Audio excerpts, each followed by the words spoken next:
You look good. You look good. Thanks, man. I need that. What's going on, reef builders? We have a very special session of reef therapy with my very good friend, Tim Kelley, in town visiting.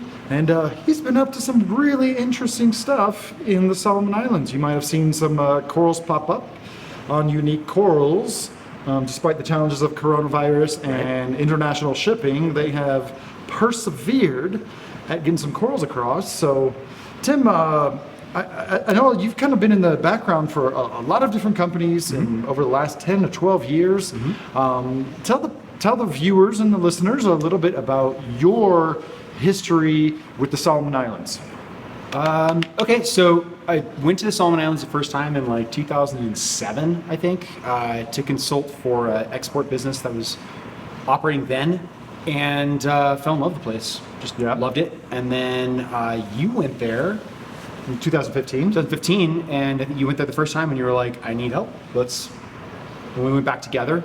And then in, what was it, about 2018, Restock, I went out and saw you. And by that point, the station out there had closed down. And so I went out there, because of Restock, and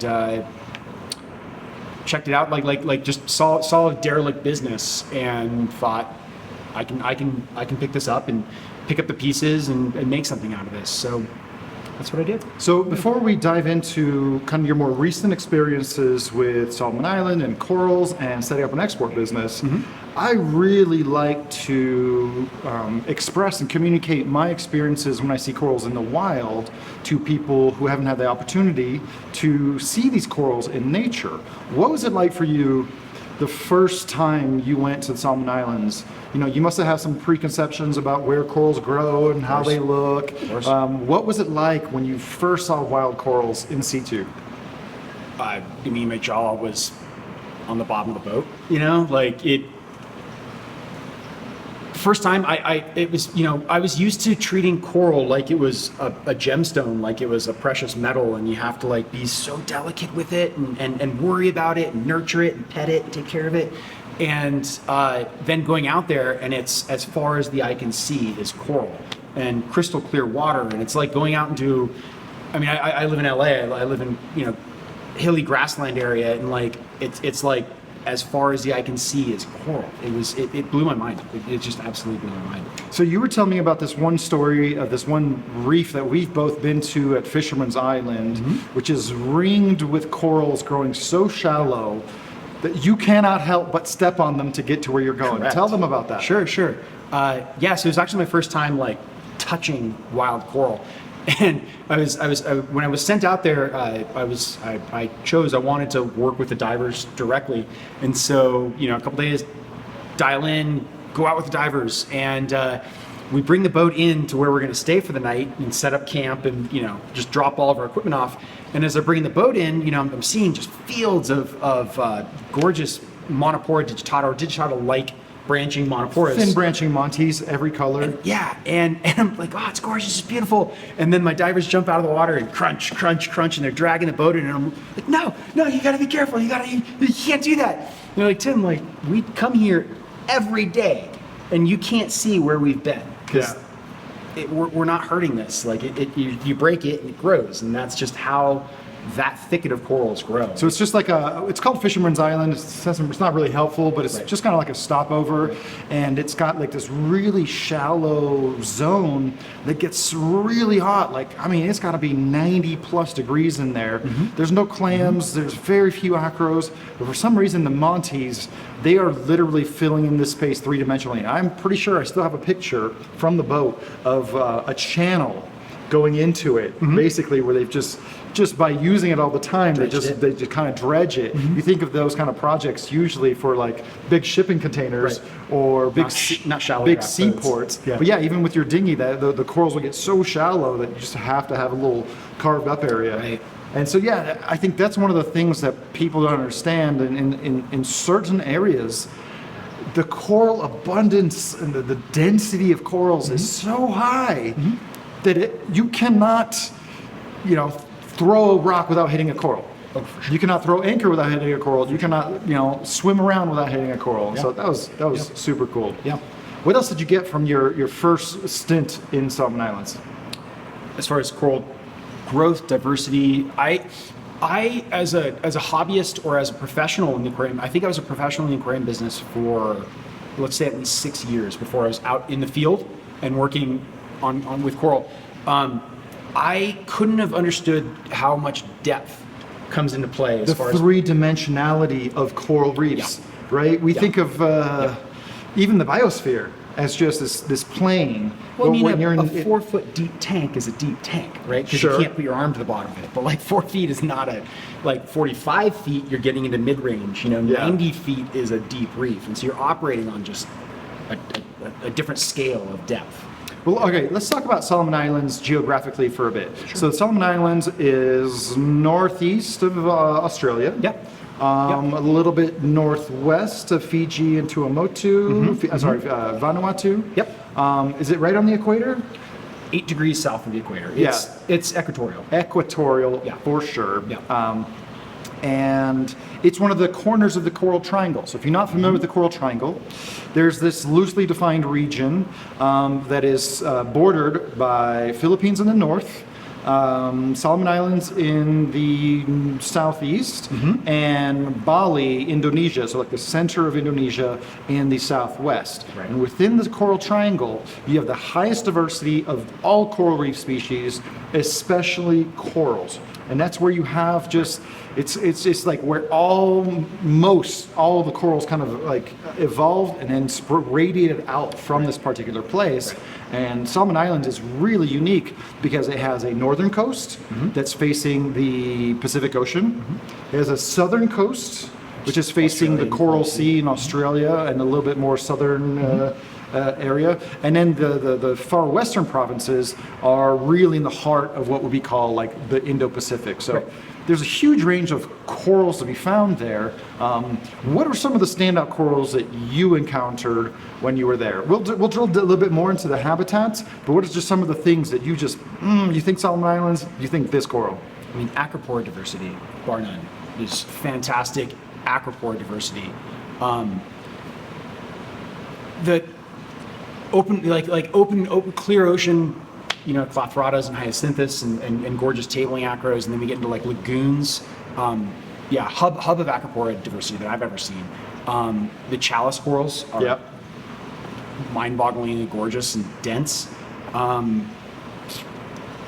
One thing that's super cool about Solomon Islands is because it's a ton of different islands, you have areas that are like, nearshore habitats where you're going to find a little bit more turbid stuff, turbid regions, turbid water, calm water, packed with chalice corals. You're going to find some of the intermediate zone that's going to have a wide range of kind of, real diverse, not oceanic acros, but some of the midshore acros, not quite like the naked deep water that we're used to, but getting there. And then you go a little bit further and you're like full oceanic conditions with staghorns, huge tables, big milliporas. I mean, it's just a literal buffet of all corals in the world, basically. Yeah. Oh, absolutely. It really just. I feel like up until this point, Solomon collection has been so limited as far as like only a few areas were even negotiated to be collected from. Yeah. And now that we've got a new start in it, the ability to like go to a village and open up new regions that have never been collected from is immense. I realistically think only about 5% of the country has actually been explored for coral collection, coral diversity. Yeah, so one of the things that's interesting about the Solomon Islands is that this is the first place that ocean-grown, ocean-farmed corals ever took place. Mariculture? I mean, I would say they were fragging corals before we were fragging corals in aquariums, right? Morale Sound on the east end of Guadalcanal, Bob Mencken, Solomon Island Coral Farms. If you hit the archive button or go to archive, the Internet Time Machine, you can find that really old website that features all those stuff. But that's the first place that the hobby really enjoyed farmed millies, Acropora millies, tortuosas, all your fancy encrusting monoporas like Superman, Poker Star, Rainbow, Sunset. They have been discovered to some degree in other places. I mean, every time I'm in Solomon Islands, you see rainbow. You're like, Right. oh, wow, it was a big old rainbow. Or sunset, last time we were there. Poker star, Right. sunset. Right. And God, when I went to Simon's Reef, I remember seeing this rainbow Monty. I mean, no joke. I don't know if you'd even call it a colony. It was a giant boulder this big that was entirely crusted from the top to the bottom to the sides, solid blue. I see. Bright red polyps, just really mind-blowing. I see poker star every time I get in the water. Every time I get in the water, I see poker star or Superman monopora. Every time I get in the water. Yeah. So it's so interesting that there's been multiple generations of hobbyists. I call a reef aquarium generation about 5 years. Sure. Which is probably a little bit more, because some people will come in 2 or 3 years, but 5 years is a good generation. And with subsequent generations, they just forget about where the corals came from. The ecoregions. Yeah, just where they really came from. So our first classic corals, purple monster, Oregon tort, California tort, Miyagi tort, immortal tort. I mean, when you go diving in Solomon Islands, tortuosas everywhere. Oh yeah. Yeah. Yeah. On the right reefs, near coastal Guadalcanal. Yeah. Yeah, on the outer islands and clear water. Yeah, fields of it, thickets. I would use the word thickets of it. So let's talk about a coral that a lot of people know, Acropora millipora. Yeah. And if you talk to Vincent Chalias, who's just one of the pioneers of intense coral farming in Indonesia, he will tell you that this is basically not even an Acropora anymore. It is a totally different animal. The corallites are real close together. The polyps are super shaggy. It's got a very distinctive growth form. And Solomon Islands is the land of millies. It is. I think the comparison would be it's a thoroughbred horse among horses, right? It's That's the a thoroughbred. really It's the, great analogy. High energy, hungry, shallow. It wants everything. It wants as much as you can give it and more. Lots of flow, lots of light, lots of food, Yeah. right? All those polyps are there for a reason. And, it's really interesting, the hobby has become a little bit more commoditized, where they're only shipping out things that they know people want. And so lots of torch corals, lots of tenuous, and then like 5 to 10% something else. Right. But man, we have not even begun to scratch the surface of the diversity of Acropora millipora. We were talking just recently about a pink millipora. Right. Describe the spectrum of just a pink millipora. You go from shades of light pinks into reds, right? Like I was able to source that on our last shipment, a really gorgeous red. And then you have tip color, so you go into yellows in the tips or even blues in the tips. And then you have polyp color, or tan polyps, pink polyps into green polyps, and any combination therein, right? So you can have a pink-based coral with blue growth margins, a yellow axial corallite, and green polyps all the way down. 4 colors out of one coral. Yeah, And that's if we collected 10 milliporas, 10 pink milliporas, there would be a few duplicates, but I'd say there'd be 6 or 7 versions of what you would just describe as a pink millipora, Acropora millipora, right? You have the pastel pink, you have the neon pink, you'd have the deep pink, you have the dark pink, and then you have the almost red. And then the tips, the growth tips, they can be yellow, they can be green, they can be blue, they can be purple margin with the blue tip. It's just the way that the Acropora millipora mixes and matches all the different colors will just blow your mind. Even when we're out there, certain reefs, not even reef, right, but just like a shallow zone, like a kind of a hard bottom, 80% might be millipora, and everyone you look at is going to be slightly different. Right. It's really, really astounding. Right. And so that's a lot of what you've been bringing in so far. correct. It's funny. It's literally the low-hanging fruit. That's because they're shallow water that's corals. That's the frame I use. Yeah, and it's just the reality of me being out of the country. I mean, it's 2021 pandemic year where I'm out of the country and we have to remotely run what we're collecting, and this is what we can collect from Guadalcanal. That's near shore stuff.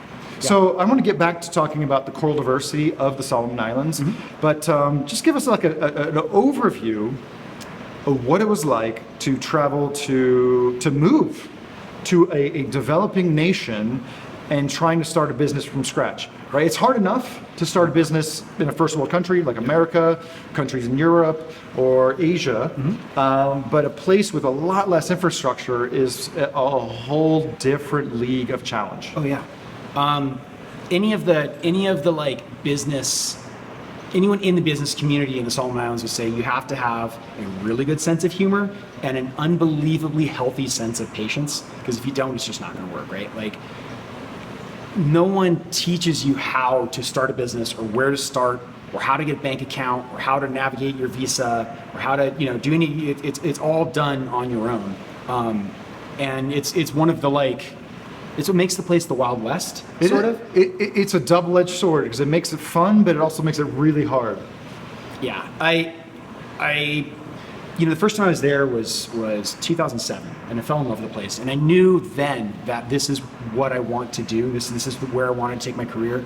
And if I didn't have that kind of a like end goal to make it work and was willing to give up, then it simply wouldn't have happened. Like the inability to give up on it, like. Yeah, I think that's why it worked.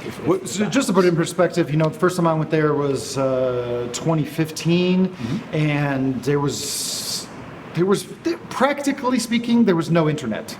There was internet, but just trying to access stuff and download a page, impossible. Last time I went, 2019, halfway through your setup process, they had gotten a bunch of used 3G cell phone towers, and I could finally be in contact with stuff, within reason around the cities and stuff. The city. There's really only one city. Yeah. In Honiara. Yeah.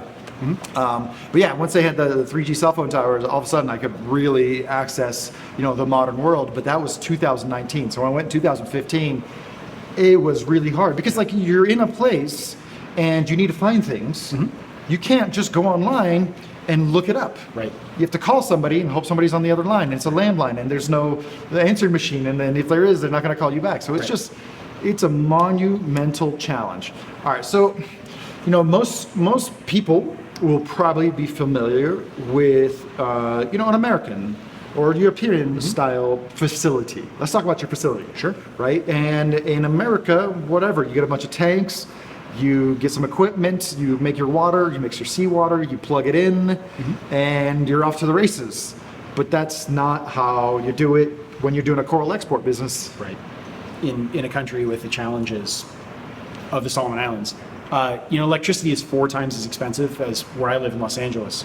So I knew that I wasn't going to be able to have a facility that's not close to shore. I needed to be able to take seawater, pump it through, and so that became, the challenge was just getting access to coastal land, which is pretty challenging to get in a country like the Solomon Islands, where logging exports and being able to load onto a boat makes that real estate really, really key. Or finding real estate in a country that has no real estate agents. Right. So that was the first major challenge, was just securing a place to do business at a reasonable rate. You have to talk to somebody who knows a guy who knows a guy who knows a guy. And there were lots That's the classified there, right? It's like the grapevine, the literal human grapevine. You have to talk to people to get to the resources that you need. And those, I know, guys lead to a lot of dead-end alleys and people who want to charge Ferrari rates for junkyard properties. Yeah. So I remember I was out there and you had sketched out a fiberglass tank to be built, a commercial trough, and you gave them dimensions for an aquarium that was, 8 feet by 2 feet by 2 feet? 8 foot long, 4 foot wide, 2 foot deep. Okay. Correct. And I was with you Yeah. when we went to go look at it, and then what happened? Well, it was 8 feet long and 4 feet wide, but it was 2 meters tall.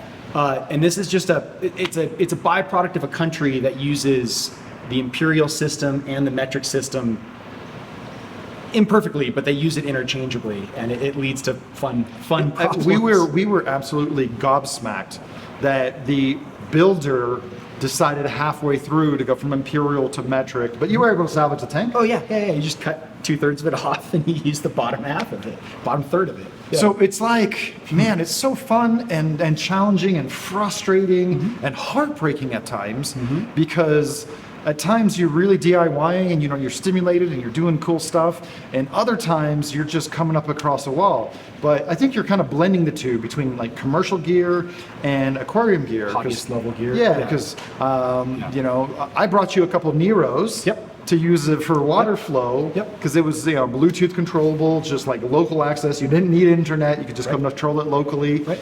And how are you using those? So, I took a page out of Jake's, flow in a can idea, right?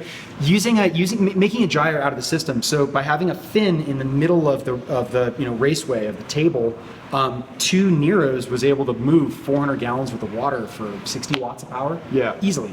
And that's, again, in a country where power is really, I think it's the most expensive power in the world. Yeah. I do believe Solomon's is the Papua New most. Guinea's pretty high too. Yeah. It's all generated by gas-fired power plants, and they don't have any of those natural resources. Right. So you can just picture it. You can just picture it in your mind when all this critical infrastructure is missing, and you need a little piece.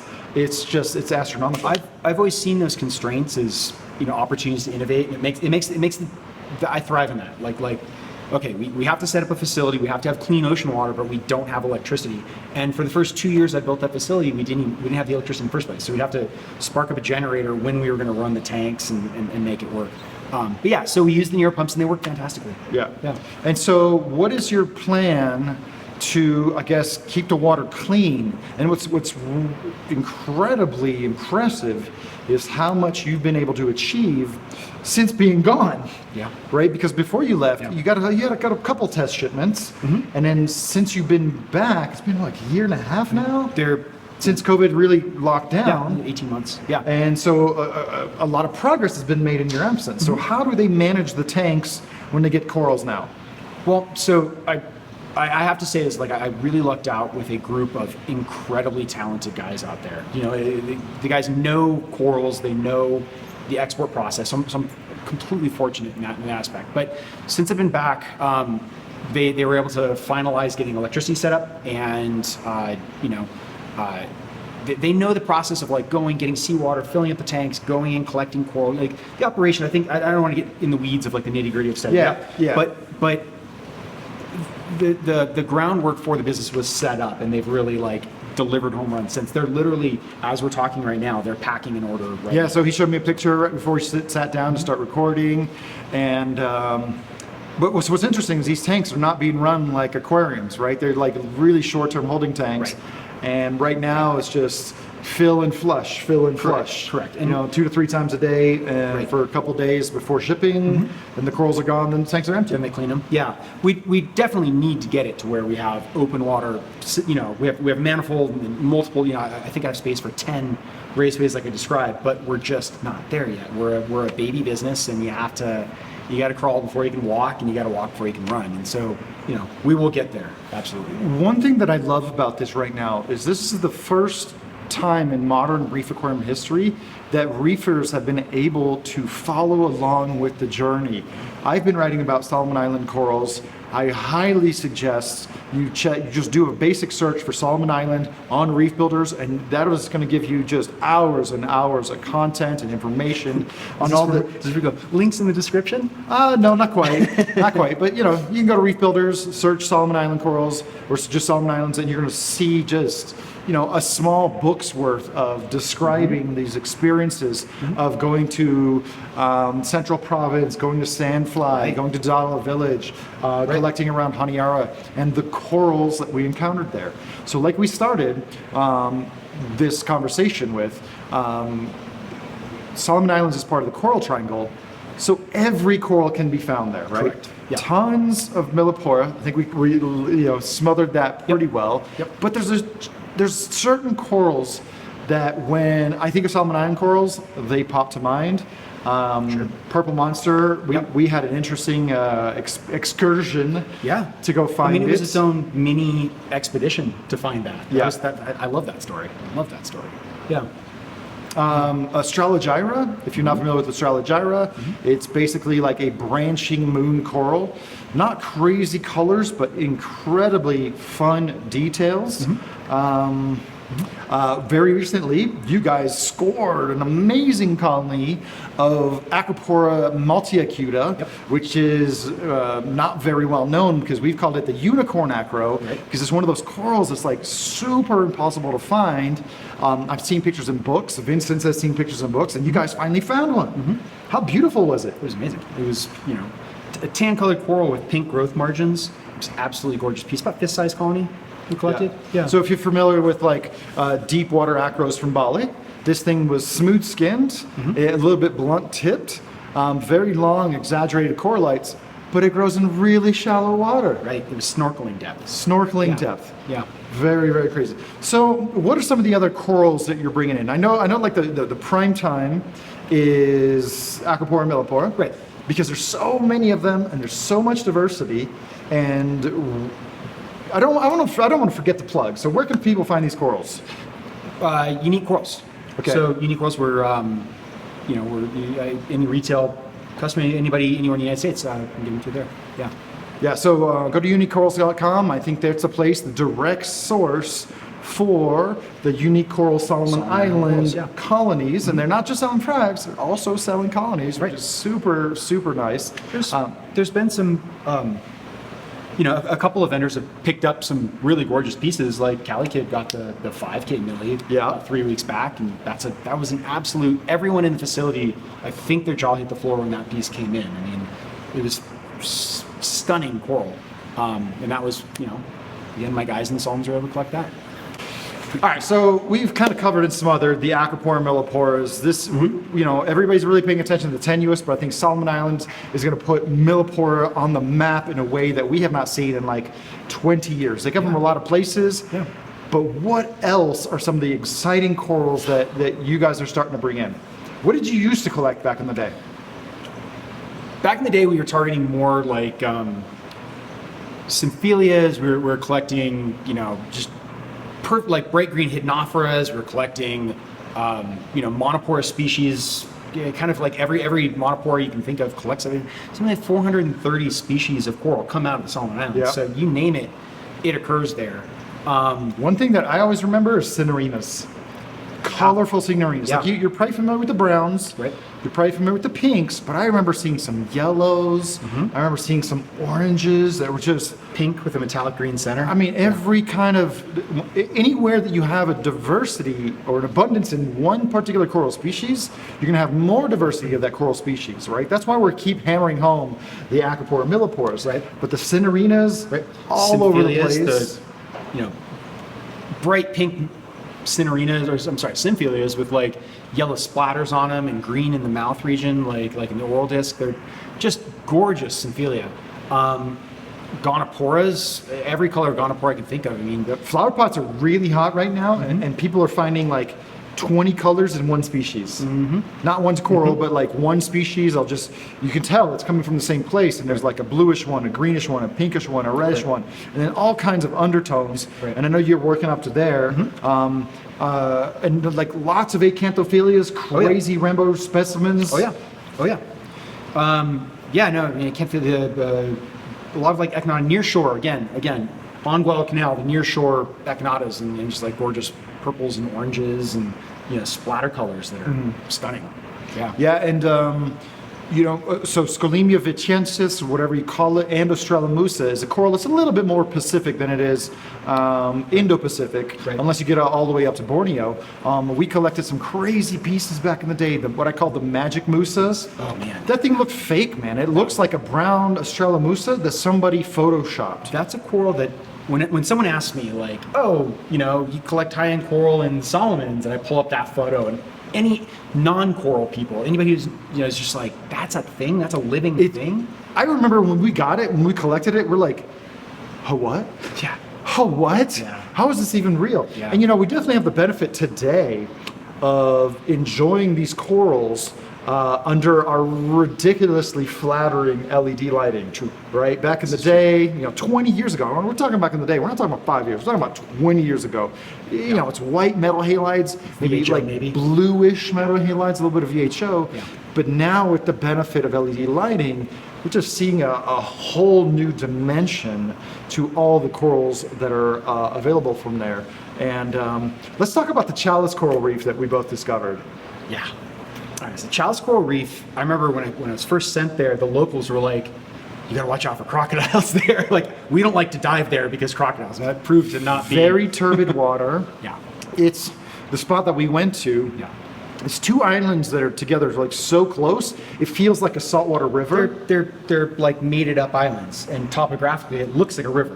When you're there, you pretty much feel like you're in a river. Mm-hmm. There's rainforest to the left, rainforest to the right, and the water's incredibly turbid. So we had glow lights, not glow sticks, but it looks the same. It's battery powered, just a little glowy thingy. Because beyond about 10 feet, you can't see nothing. Lose each other. You can't see nothing. And the glow lights were only good for about 15 to 20 feet, just so we didn't lose our partner. But we came really familiar with that particular reef. Yep. One section of it is like a big bowl with a gradual drop off from the shallows to the depth. But man, I'll tell you what, I've always said this.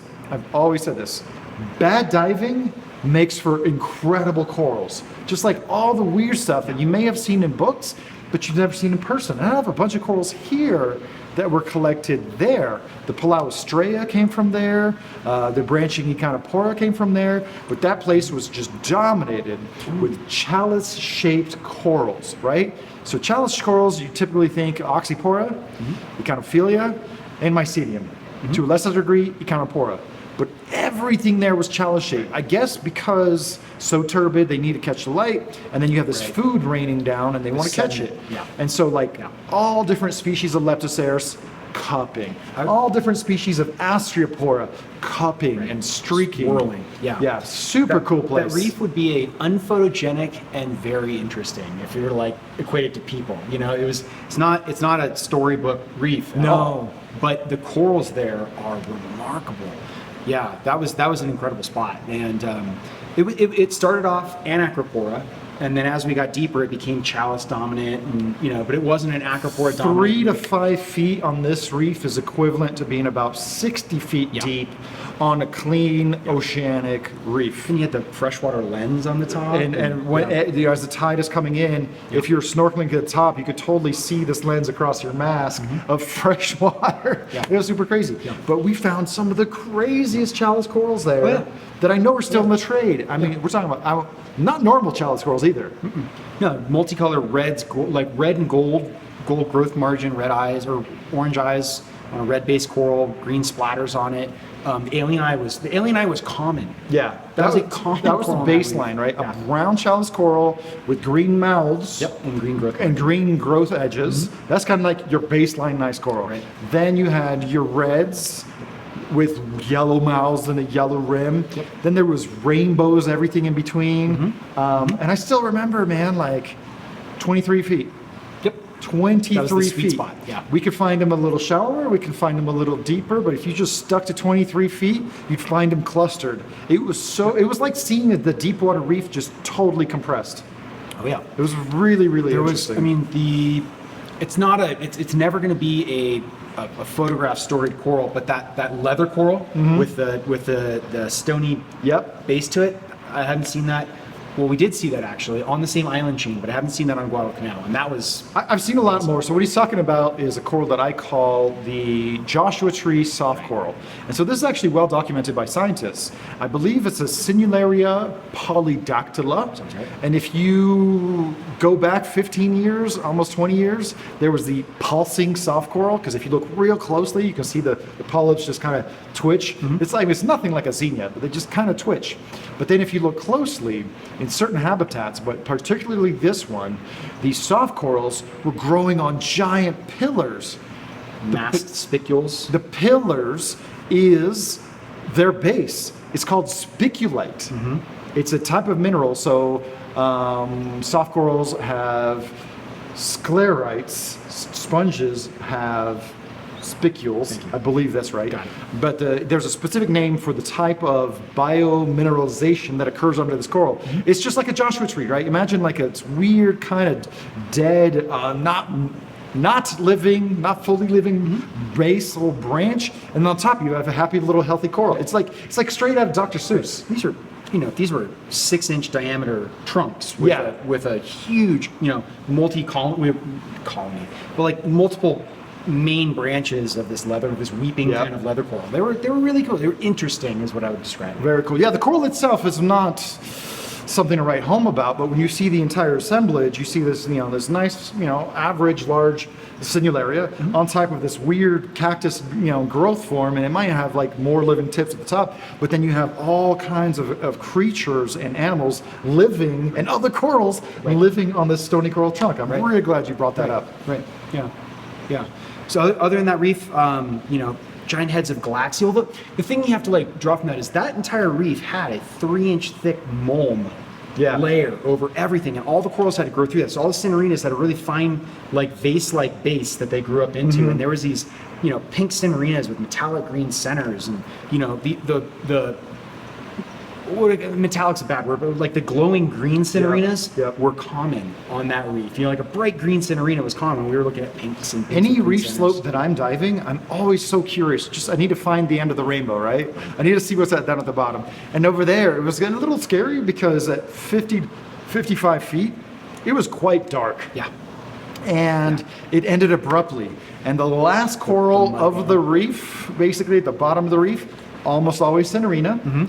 And then if you swim out a little bit into this thick detrital mulm that was on the rest of the ground, it's not up in the water, just this one particular coral, what was it, Leptoceras gardneri? Yep. And these weird semi-plating, semi-branching Leptoceras making beautiful colonies out of the muck. Yeah. Just coming out of the muck. Yeah, and somehow passing that muck through them. So you got to figure that reef was, you had the infill of the high tide mark, and it would flood the mangrove areas.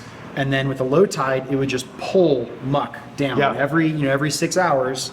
You could just see the detritus raining on there. That's probably one of the most well-fed reef habitats I've ever seen. But there's all kinds of corals, right? From the near shore to the Chalice coral reef to the offshore. So man, that's the thing that's beautiful about Solomon Islands.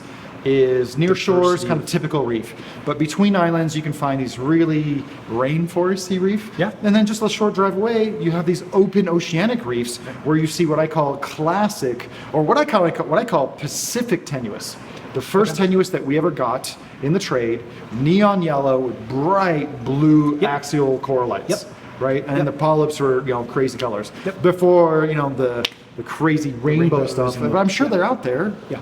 In the right areas. Yeah.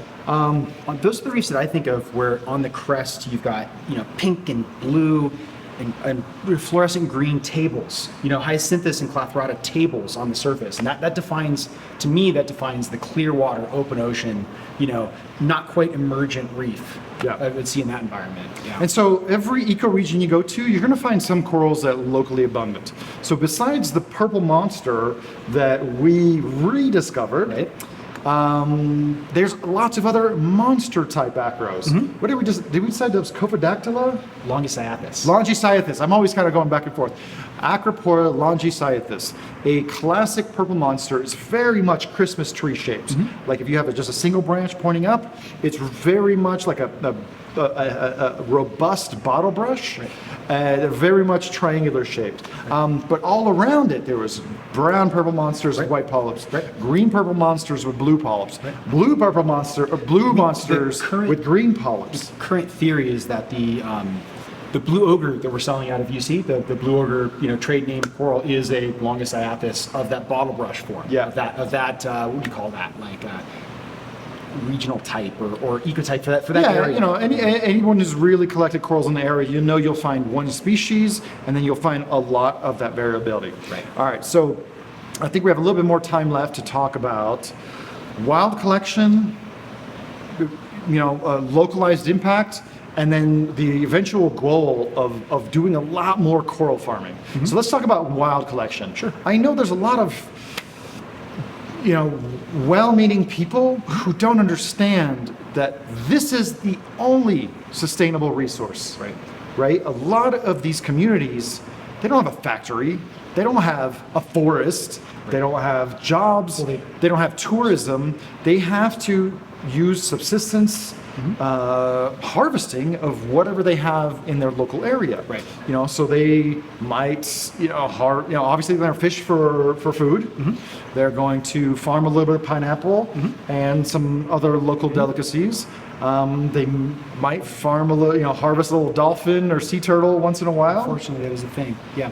But it's done in such a small scale that it's not like factory ships. Right. And this is even truer when it comes to wild coral harvest, right? We started this conversation talking about this one particular island you can't even get to without crunching so many feet of SPS stony corals. Right.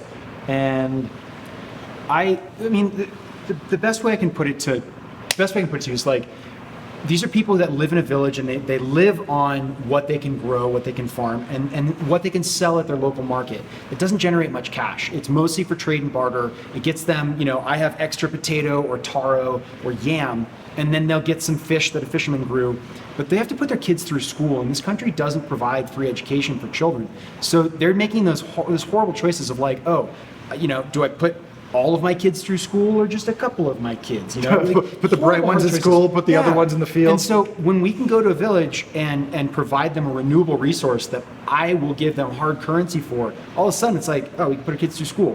We can buy uniforms. We have a tradable product. The country as a whole, they've got logging, they've got rainforest logging, old growth rainforest logging, which has a, pre-pandemic, so we're talking 18 months ago, it had a 15-year sunset on that being a viable industry. There's not that much land. 60% of the country's economy is going to sunset in 15 years. After that, you have tuna fisheries, and that's a really sad future there too. So, and none of those are really sustainable products because they're being overdone. So instead, I can go in there and say, hey, I will give you hard currency for coral, and I'm not telling them to clear cut like with logging or to purse seam like they are with tuna. I'm saying I want that, skip 100 corals, I want that, skip, So it's really important for people to understand, like we discussed, corals in the right environment in the ocean is like grass. Right. You would not tell a person in a developed country not to step on the grass in a park. You would sound crazy. Yeah, you would literally sound crazy. And this is kind of how it is in Solomon Islands. Like, they have not had coastal They development. build their homes out of coral. They built their homes out of, boulder Porites, and there's plenty more where those came from. I don't know, I was going to go with that. Well, just to put the concept of like wild harvest, I'm not going in there with 100 divers and carving a line through a reef. We're going in and selecting the best of the best corals that we can find, collecting those, which then in turn, like the gorgeous coral that Kelley kid picked up. That's a farmed coral for in perpetuity. That's not a coral that is just a one-off. Yeah, that's going to be in trade. You and I have dove a lot of different places around the world. And I have never seen a reef over-harvested for the ornamental trade. Right. I've seen plenty of degraded reefs dynamite blasting, from coastal development, Shipwrecks. supposedly for tourism, from runoff from logging upstream. Right. And those degrade the entire habitat. The aquarium hobby for ornamentals is picking out 1% of 1%. Oh, yeah. 1% for the size, another 1% for the coral. You're talking about a fraction of a fraction. And we've collected from large colonies of Millipora. We don't take the whole thing, right? We take a pizza slice, and we know where it is, and we'll go back to it. And get more later. Right, so that's kind of like in situ farming. So it's really important for casual listeners to understand that you're talking to people going by hand, eyeballing the corals, and we want small pieces that are going to fit into a bag. And if they're anything bigger than a few inches across, They're too big. They're too big to ship, right? So it's the opposite of hunting. It's the opposite of trophy hunting, leaving all the breeders. Right. If there's a pink colony this big, leave it. Right. Totally And leave I it. feel it has to be said that, with my 3 divers, my artisanal collection of 3 divers, I've got 53 farmers out there actively planting corals, and they've been planting corals since before the pandemic. Yeah. Like the amount of volume of coral that we've put into the water, which you documented when you were there, God, was it 3 years ago now? Yeah, 2019, maybe still 2. Can't lose 2 years. What a long 2 years has Link in been. the description. I've got 53 farmers out there planting coral. So the volume of coral that we're putting into the water by an order of magnitude, 2 or 3 orders. puts off the individual pieces that I'm pulling for collection that gets farmed in the United States anyways. Yeah. Yeah, so Solomon Islands was the first place to really like pioneer coral farming.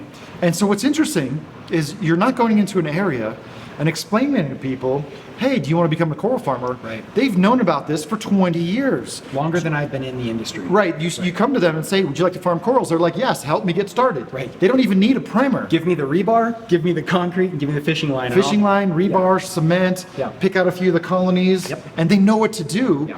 And so we both went to Morale Sound and we met with the village and we had a kind of a refresher workshop for a lot of people who hadn't participated yet and just kind of got the ball rolling.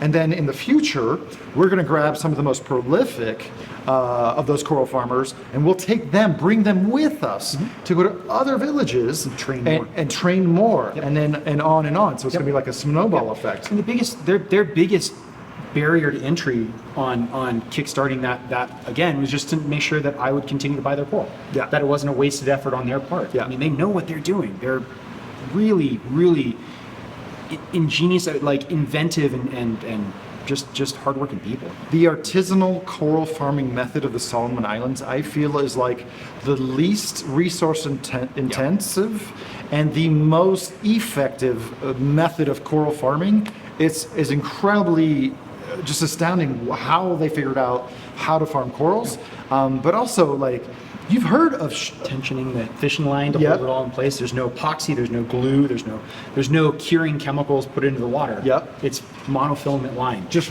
readily available materials. But you know, I feel like there's this idea of short supply chain in the greater aquarium industry. And to be honest, I feel like it's been a lot of lip service. Yeah. I don't feel like it's been documented. I don't think it's been really verified and proved. But when it comes to Solomon Island corals and sustainability, it's the shortest supply chain. Right? Tim gets coral from farmer A, Right. brings it, gets it to Unique Corals, and then it's sold to whoever. to the customer that demands that product. Yeah, and so there's like this direct, very short pipeline of income and money that goes straight to the communities that live on the coral reefs. The term I'm starting to wrap my head around is the supermarket model of just collect corals, just collect colorful corals, whether people want them or not. Just collect corals, just fill 100 boxes of coral and send it to the States. And then when it lands in the States, they'll decide whether it's marketable or not. And if it's not marketable, it goes to waste, or it dies, or it sits in the brown $5 bin that no one will ever buy. And it's the saddest thing ever. And what we're trying to do is target only the corals that people want, only the corals that people are asking for, and not collecting things that people aren't specifically requesting. So there's no dross, there's no filler, there's no box fillers. We're going out and collecting the corals that people will actually buy, so that these corals have an end destination in mind when they're taken off the reef or taken from the farm. Yeah, very cool. I mean, this is, I'm really glad you were able to come visit and talk about this. Shoe fly. But yeah, this is like one of the very rare opportunities for modern aquarists to get in touch with where their corals come from, right? So I'm literally not plugging reef builders, but if you want to hear the stories, there's got to be 100 articles on reef builders. Just type in Solomon Island corals, and then right now you're getting like weekly shipments. Yep. Unique Corals, Solomon Islands is shipping to uniquecorals.com. Just do a little search for Solomon Island corals. I think it's kind of, the spotlight right now is on the millies, right? Because they have so much potential. They're so fun, and they're so farmable. And they're just bright. They jump at you from across the room. You're looking at the brightest corals. I'm proud of the corals we're able to collect right now. Very cool. So what's next for like the immediate future of Unique Corals Solomon Islands? As far as I want to start to focus on bringing the farm coral in more. and then getting in and evaluating what they're able to grow and just dial it in. Now, this is essentially it was a thrust that we made pre-pandemic, and the pandemic, threw a wrench into everyone's everything. Everyone's everything. Citizens of the Solomon Islands aren't allowed to get back into the country, and so me as an American citizen, I'm trying to remotely run this, but I have farmers set up to grow coral, and I need to get there, look at what they're growing, refine, edit it down to like the best of the best. So we're farming knockout corals constantly, and then get those in volume. So where we're trying to be as artisanal as possible with the wild corals and only take out what exactly we need. I want to move volumes of these farm corals so that the farmers are seeing returns on their effort. That's what's really interesting is like there's certain little zones, like a sound or a bay, where it's just like calm, shallow, flat sand, and they could put up table after table after table after table, and they literally have a coral factory right in front of their village. No boat required, no tools required. Just go out and observe, tighten up the corals if you need to, you scrub off a little bit of algae here and there. Yeah. And these people, they don't have to leave their village. They don't even have to commute, so they can do all the things they'd always done. It's a day of work a week for them. It's a high return product. I mean, the work allows them, gives them financial opportunities they never had before, but it's a day of work a week. This isn't a 40-hour week job for them, which I see it as a fantastic opportunity. Yeah. Very cool. Well, I'm really glad we're able to shine a spotlight on the corals of the Solomon Islands. It's just such a special place for a lot of people. And if you don't know, I mean, Solomon Islands, man, it was instrumental in kicking off the ornamental coral aquarium hobby as we know it, right? So, and it's just really nice that you're not a giant company, you're not a huge corporation, you are a targeted, hands-on, really, just kind of clued into, connected with the local communities, and you'll really be able to document the actual, the tangible sustainability that is happening on the ground. So I'm really glad you're able to sit down and have this conversation with me. Well, thank you. Make sure to go to uniquecorals.com and check out some Solomon Island corals. Make sure to go to reefbuilders.com, do a search for Solomon Island corals. And I think this is going to be a great complement to the Indonesian and Australian corals that we get today. And man, I know you and me both cannot wait to go back out there and go exploring and find a bunch of very fun corals for you guys. So absolutely. You have any other parting words, any ideas that you still have on the table? Oh, I mean, get ready for Solomon farmed clams. Get ready for all sorts of new Solomon products that it's my toes in the water effectively in this country. Like the farmed corals is the beginning of what we're gonna be doing. Wild percula clowns, leucocranos. We didn't even talk about fish, right? But like true wild perculas, true percula clownfish, blow your mind. Right. Wild white-cap clownfish.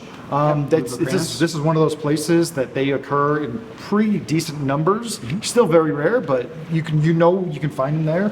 And tons of just baby blue hippo tangs when the season's right. This was the source of your Picasso clowns. Your genetic strains that are now have been worked into your snowball, blizzard. All those came from Picasso clowns from the Solomons. Very cool. Getting back to that, wild genetics. Awesome. Yeah. Well, thanks for sitting down with me, Tim. Yeah. Definitely, be on the lookout for Solomon Island corals. I don't think there's ever been like a better story and a shorter supply chain from the end user, consumer, to the source. And I'm sure we'll have a few more of these sit downs in the future to talk about Solomon Island corals. So that'd be great. If you're watching this on YouTube and you just want to listen, make sure to subscribe on your favorite podcatcher. If you're listening to this as a podcast, I've added a lot of B-roll on the YouTube version of this session of Reef Therapy. Thank you so much for tuning in. Make sure to subscribe on YouTube and rate us on your favorite podcatcher. We're always trying to bring some of the most interesting and original topics to this outlet. Thank you again for joining us, and we'll catch you guys on the next one. Bye. Bye, everyone.